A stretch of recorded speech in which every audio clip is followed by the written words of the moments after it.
সভাপতি, ডেমরা থানা শ্রমিক দলের সম্মানিত সভাপতি হাজি কুদ্দুস ভাই, আমাদের মধ্যে উপস্থিত আছেন তিনি এই দলের জন্য নিজের জীবনকে উৎসর্গ করেছেন।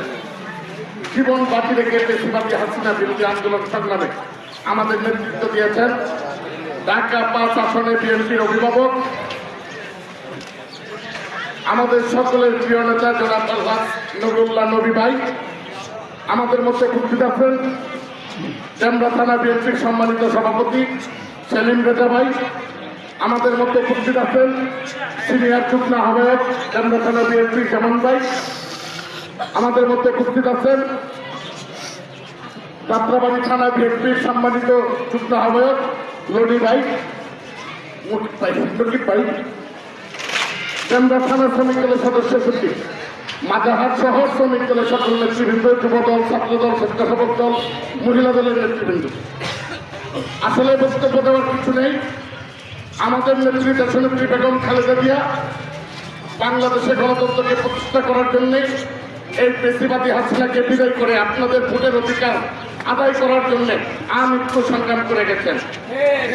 আমরা যদি দেশনেত্রী বেগম খালেদা জিয়াকে ভালোবেসে থাকি, তারেক রহমানকে ভালোবেসে থাকি, 12 ফেব্রুয়ারি নবী ভাইকে বিপুল ভোটে বিজয়ী করে দেশনেত্রী বেগম খালেদা জিয়ার প্রতি শ্রদ্ধা জ্ঞাপনই হবে আমাদের সবচেয়ে বড় শ্রদ্ধা জ্ঞাপন। আমরা আপনাদের কাছে আহ্বান জানাবো, আমাদের যারা মা বোন আছেন, শ্রমজীবী মানুষের অনেক ভোট, আমি শ্রমিক দলের সকল নেতৃবৃন্দকে আহ্বান জানাবো, আজকের পর থেকে আপনারা কয়েকটা টিম করে এই ডেমরা থানার প্রতিটি অল্লি গল্লি প্রতিটি বাসায় বাসায় গিয়ে আপনারা নবী ভাইয়ের জন্য ভোট চাইবেন, তারেক রহমানের সালাম দিবেন, দেশনেত্রী বেগম খালেদা জিয়ার জন্য দোয়া চাইবেন এবং নবী ভাইয়ের জন্য একটি ভোট সবার কাছে ভিক্ষা চাইবেন।